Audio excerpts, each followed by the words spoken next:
Welcome to Business with Christ. We're back. Season 2. Woo! Took January off.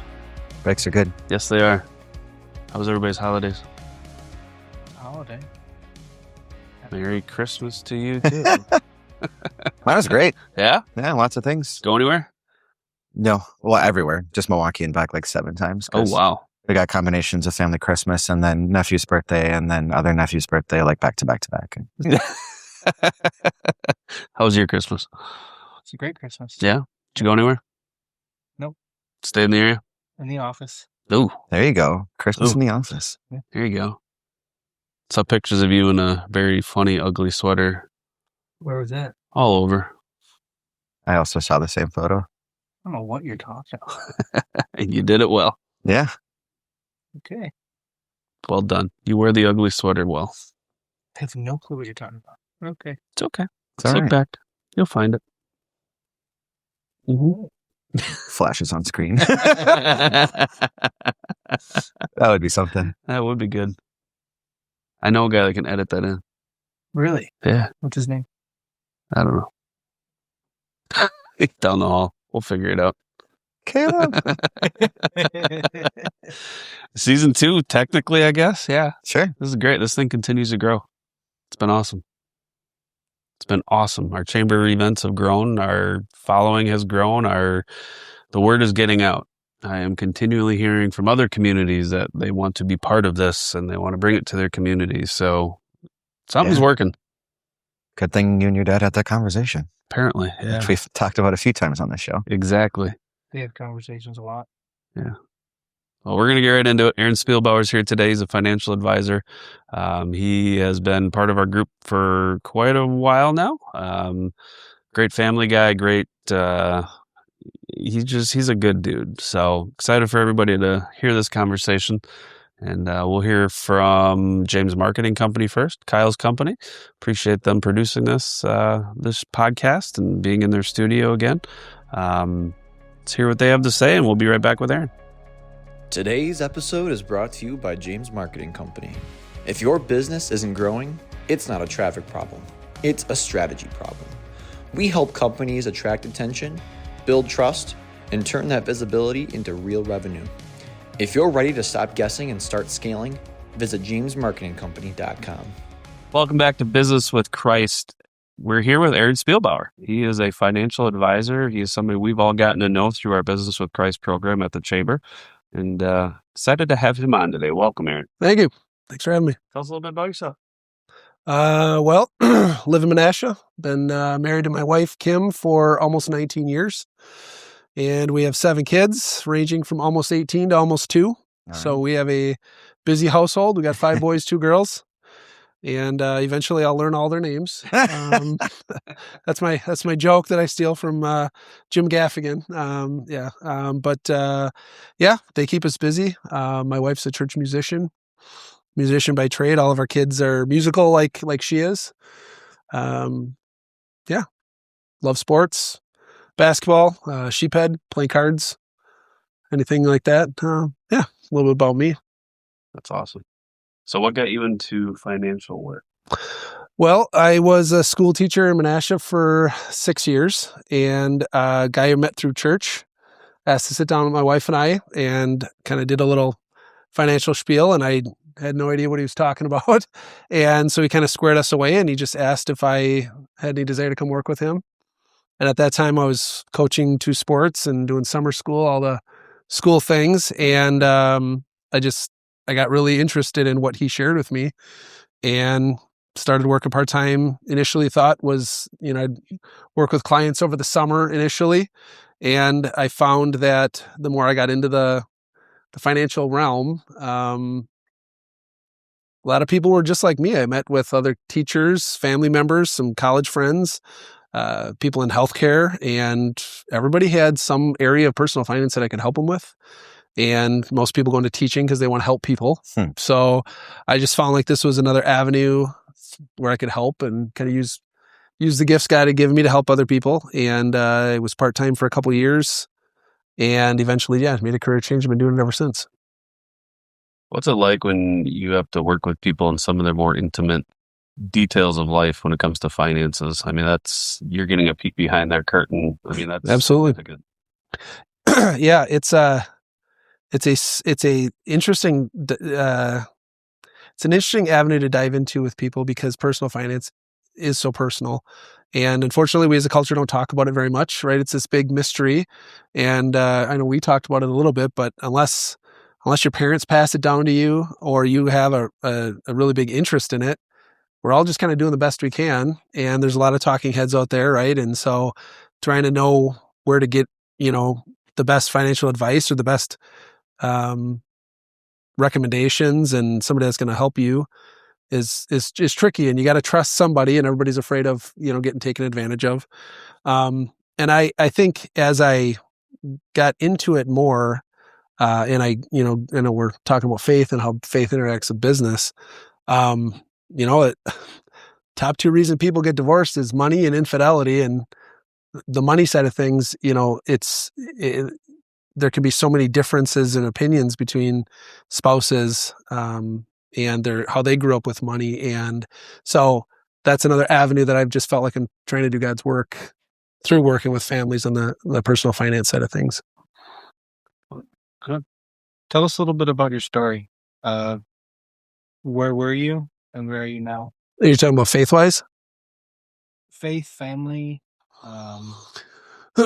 Well, yeah, I met my wife in college, and we met at church actually as the Newman Center at UW Oshkosh, and she came over and to sign a piece and said, "Hi, peace be with you. My name's Kim." And I looked around. I was like, "That's not how we do things here." That's certainly girls don't walk up to me and talk to me. So so that certainly caught my eye. And then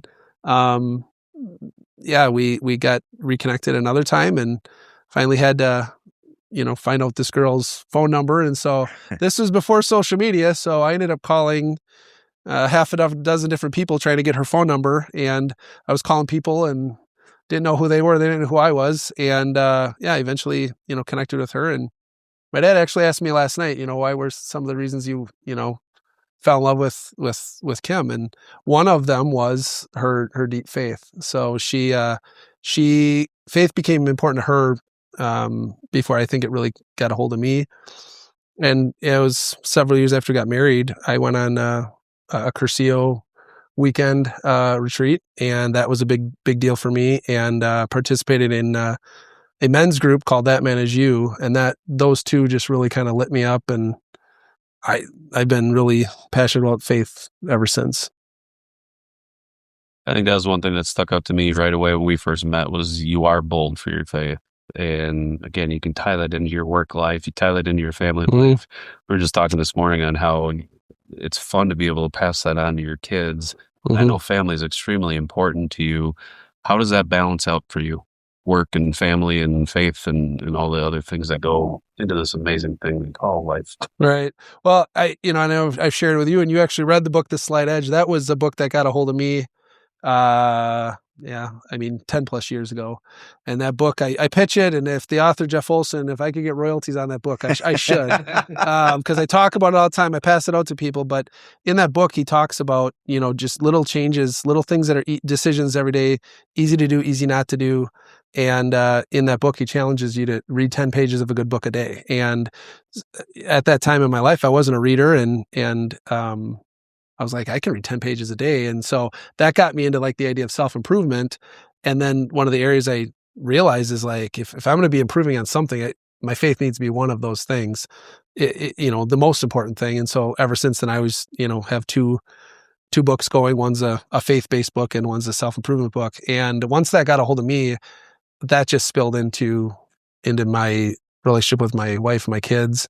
And, that men's group, I talked about That Man Is You. The whole premise of that is about us as men, leading our families spiritually and leading our children and being vocal about it, not arrogant, not prideful, but being vocal and being leaders about it. And so I've tried, not always successfully, but tried since then. It's just part of, I think, who I am and how I interact with not just my family, but basically anybody I come in contact with. What have you found has worked? as a man and being that leader in your family. And I think we're in a society where obviously there's equality, granted, but the Bible does call us to lead our families and lead our spouses to heaven. And, it's hard, Mm-hmm. and I think so many of us, I think we see this with our Business with Christ group, is we're taking some of this back as leaders, as servants, as I don't even know what other word to use, but like we're back. And, how have you found success in that? Well, I think, right, our world is very technological, right? We're very social media driven in our phones a lot. Mm-hmm. And I think, and I firmly believe we are all created for a relationship. So, that adage, people don't know how much you care, how much you know until they know how much you care. I think it's really important that we, pick our heads up out of our phones and try to form a relationship with people. And so, I try to pay attention for the people that God places in my life. And sometimes they just need somebody to listen to. Sometimes they need maybe a good book passed along. Sometimes they need an invitation to a thing at church or a speaker. And so some of that's the example I try to set for my children. My oldest two are high school age right now, and it's been a joy getting to see them. They've gotten involved in some of the youth groups, things at church, and they had a program they were attending during the school year. And last summer, one of my sons said, "Hey, can we invite the same group of kids over to our house and then do a Bible study and then like a campfire?" And I was just like, "Huh, yes, you can." That And sounds so, great, yeah, yeah. I'm like, absolutely, you can. And that was an awesome, feeling of just, they hear me talk about it, but they do see that I make a priority to plug into men's groups, and they hear me talk about how, my wife's in a mom's group that, it's called the Well-Read Mom. They are reading a book and discussing it every month, and she's got a group she meets with on Saturdays. And so they see both of us plugging into that fellowship component, and so they're seeing that, they don't just hear it, they see it. And so that's been awesome, getting to see my high schoolers start plugging into that fellowship component, not just having friends, but having friends in faith, which is huge. That's rewarding. Yeah, Wow. it's awesome. Yeah. I think that, and you guys aren't parents yet, but it's when your kids start asking the questions, it's pretty neat, because now you get a chance to explain it and give the why behind you do what you do. Again, we were talking earlier about how busy we all are. Mhm. A lot of the books I've been reading lately is about busyness, and we need to get over that busyness and get back to honoring the Sabbath. But when I look at what I'm involved in personally, I'm busy, but it's coaching. It is faith related things. It is, it's a lot of work, but that's part of also, I think, the example Mhm. we're giving our kids. It's not just laying around doing nothing. Like, there's some substance behind what we do, but it's still important to remember there's time for the busyness, and we need to also rest. So that's neat Mhm. when you get the kids that get it. Right. Wow. Because as a parent, right, they don't come with a playbook. So, they don't come with a script. So you just obviously hope that they're catching some of the good nuggets, right? And applying it to themselves. That's neat. You've been part of our Business with Christ group now for quite a while. I guess, what drew you to that group originally, and what value are you getting out of that? Yeah. So, I mean, I mentioned relationships. So Kyle and I knew each other first, and yeah, he invited, and we're part of a business networking group, and Dorothy is part of that, and the two of them invited me to come. And it starts with a relationship, right? It's, when you start forming a relationship with people, we're all super busy. So when you have that relationship and then you get an invitation to participate in something, it means more, right? And so, yeah, I really value what you guys got going on with the Business with Christ, because we're always searching, and we oftentimes don't acknowledge what we're actually searching for, and it is a relationship with Christ.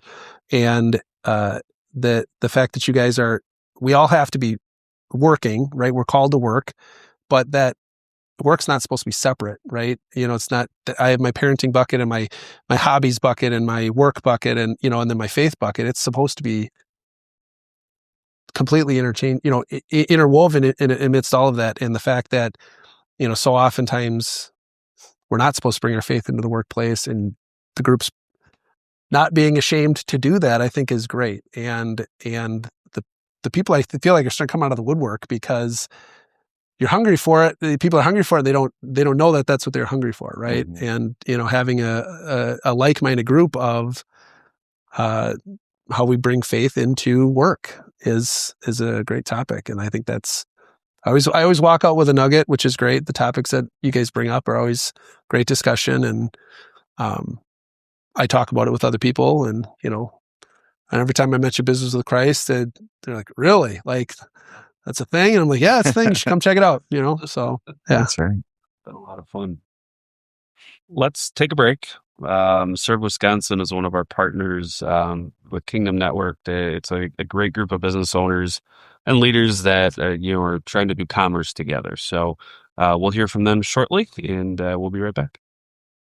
Welcome back to Business with Christ. We're still here with Aaron Spielbauer, financial advisor, and Tim. Yeah. So, Aaron, a lot of what you're talking about has to do with connection, Mm-hmm. whether it's individually or you and your kids, or you and a men's group, or your wife in groups.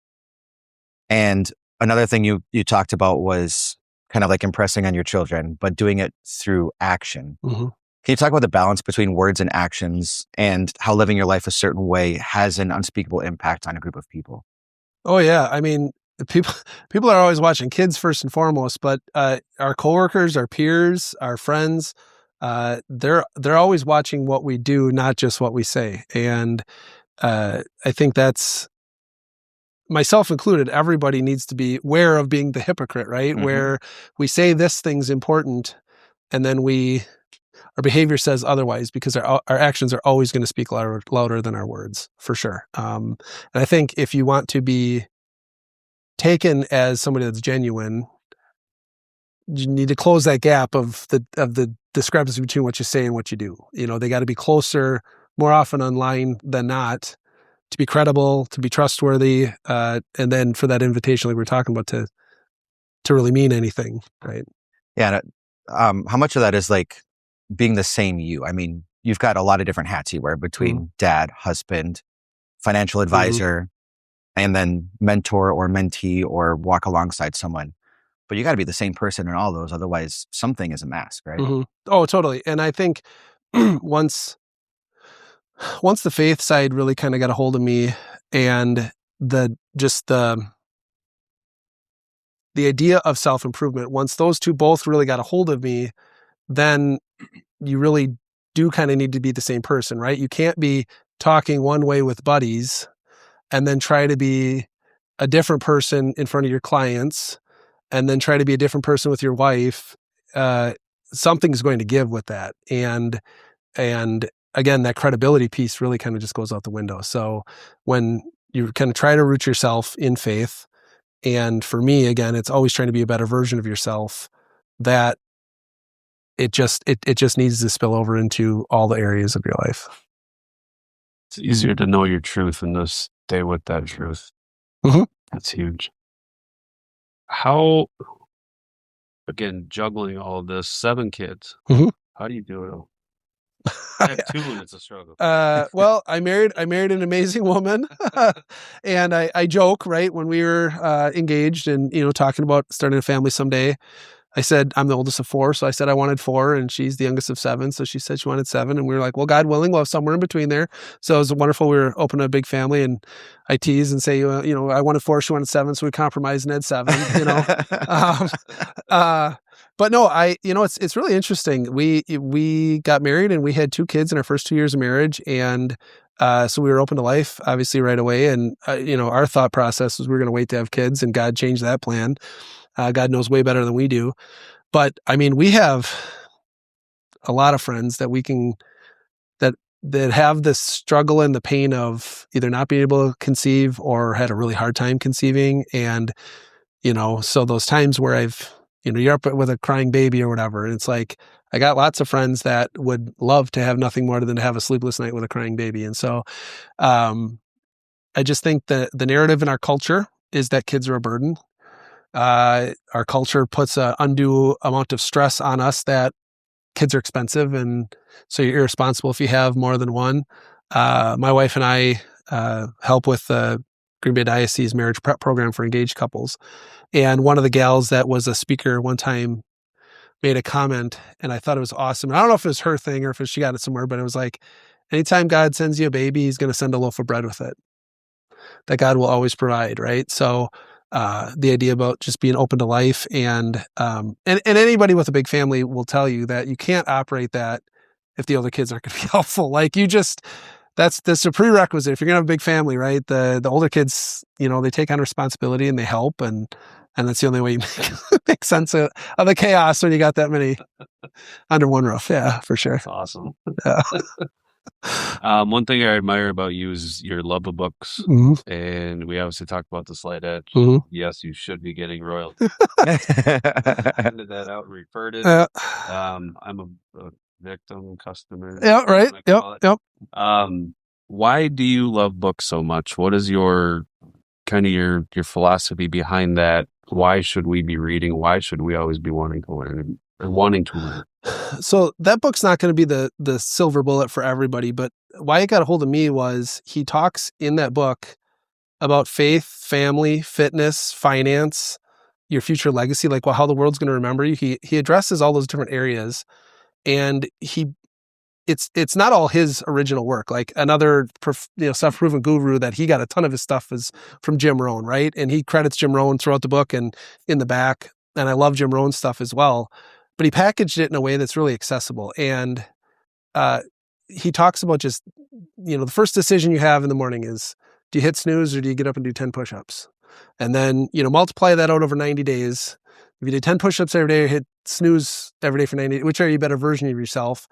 And then he shares a story of the idea of reading 10 pages a day. And at that moment in my life, I hated reading. I don't know how I got through high school and college. I mean, I didn't cheat, but I don't really read anything, right? So I don't know how I did it, but I just really hated reading. My adage was, if it's that good of a book, they'll make a movie out of it, and I'll watch the movie. And when I read that idea of 10 pages a day, because he'd already set it up of like the little decisions that you make compounded over time equal, a better version of yourself. And I was like, man, I can do that. Like reading a whole book was too much. That was too big of a bite to do, but 10 pages a day, I could do that. And he says, 30 days later, that's a good book. Do that for 6 months. So if those are 6 good books, whatever you want to, if you want to be better with finances, you want to be better as a parent or better spouse, pick up all the stuff. Like he flat out says, all the stuff you need to know has been written by somebody smarter than him. Right. And so if you want to improve in one of these areas, start picking up a book and start learning, and then now take a nugget from each book. And I was just like, that is so practical, so applicable.